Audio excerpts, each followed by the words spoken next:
Perkenalkan, nama saya Mariani Rovelina Sialoho dengan NIM C1D1222026. Di sini saya akan mempresentasikan hasil kerja saya melalui PPT dalam mata kuliah Strategic Management and Business Valuation. Baik, untuk pertanyaan yang pertama yaitu pengamatan lingkungan atau environmental scanning itu sangat penting bagi perusahaan karena membantu mereka memahami dan menyesuaikan diri dengan perubahan di sekitar mereka. Berikut beberapa alasan mengapa hal ini penting. Yang pertama, membantu mengidentifikasi peluang dan ancaman.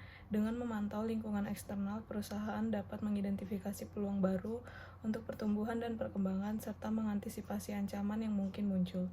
Contohnya, perubahan regulasi, tren pasar, atau inovasi teknologi dapat menjadi peluang atau ancaman bagi bisnis. Yang kedua, pengambilan keputusan yang lebih baik. Informasi yang diperoleh dari pengamatan lingkungan membantu manajemen dalam mengambil keputusan yang lebih baik. Dengan pemahaman yang lebih baik tentang tren pasar, perubahan kebijakan atau perubahan perilaku konsumen, perusahaan dapat mengarahkan strategi mereka dengan lebih efektif. Yang ketiga yaitu perencanaan strategis. Pengamatan lingkungan memungkinkan perusahaan untuk merencanakan strategi jangka panjang mereka dengan lebih baik dengan memahami tren industri dan faktor-faktor lingkungan lainnya. Mereka dapat mengembangkan rencana yang lebih baik untuk mencapai tujuan mereka. Yang keempat yaitu adaptasi terhadap perubahan. Lingkungan bisnis selalu berubah dan perusahaan yang mampu menyesuaikan diri dengan cepat memiliki keunggulan yang kompetitif. Dengan mengamati lingkungan, perusahaan dapat mengidentifikasi perubahan yang terjadi dan meresponnya dengan cepat dan efektif. Baik, selanjutnya yaitu faktor eksternal jauh atau faktor ekonomi dapat memiliki dampak signifikan pada eksistensi dan kinerja perusahaan. Berikut ini adalah beberapa faktor ekonomi yang dapat mempengaruhi perusahaan. Yang pertama yaitu siklus bisnis. Perubahan dalam siklus bisnis seperti periode booming atau resesi ekonomi dapat secara langsung mempengaruhi permintaan atas produk atau layanan perusahaan. Selama periode booming, permintaan mungkin akan meningkat, sementara selama resesi permintaan bisa menurun.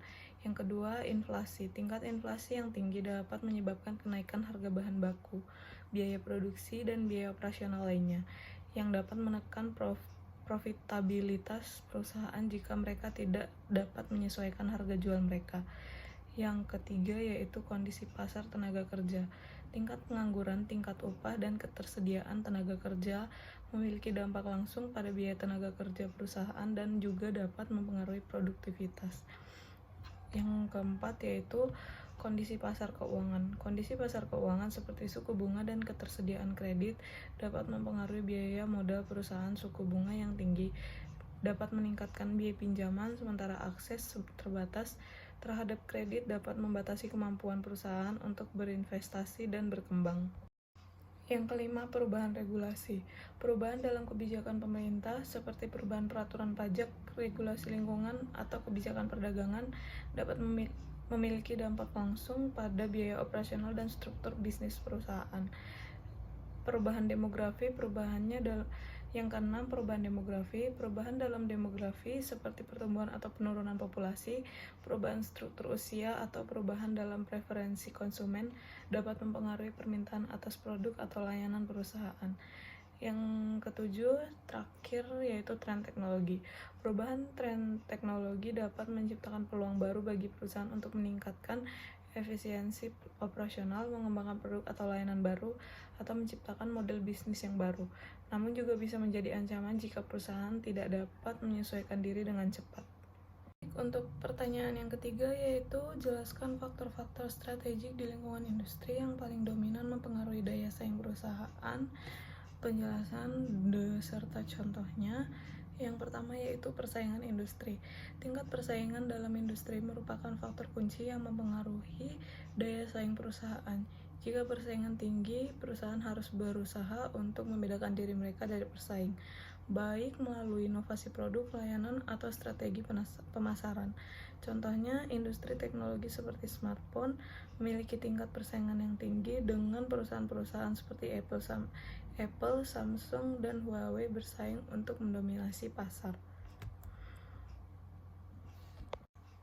Yang kedua, kekuatan pembeli dan pemasok. Kekuatan pembeli dan pemasok dalam industri juga dapat mempengaruhi daya saing perusahaan. Jika pembeli memiliki banyak pilihan atau pemasok memiliki kekuatan negosiasi yang kuat, perusahaan mungkin harus menyesuaikan harga atau meningkatkan kualitas produk atau layanan mereka. Sebagai contoh, dalam industri otomotif, produsen mobil seperti Toyota atau General Motors harus memperhatikan kebutuhan dan preferensi konsumen serta memperkuat hubungan dengan pemasok untuk memastikan pasokan yang stabil dan harga yang kompetitif. Yang ketiga, ancaman produk pengganti. Keberadaan produk pengganti dapat mengancam posisi perusahaan dalam industri. Perusahaan harus mampu menghadapi atau bahkan mengadopsi produk-produk baru yang dapat menggeser permintaan dari produk mereka. Misalnya, industri film tradisional menghadapi ancaman dari teknologi streaming video yang menawarkan alternatif yang lebih murah dan lebih mudah diakses bagi konsumen. Yang keempat, ancaman masuk. Kemudahan masuknya pesaing baru ke dalam industri dapat mengurangi pangsa pasar dan margin keuntungan perusahaan yang sudah ada.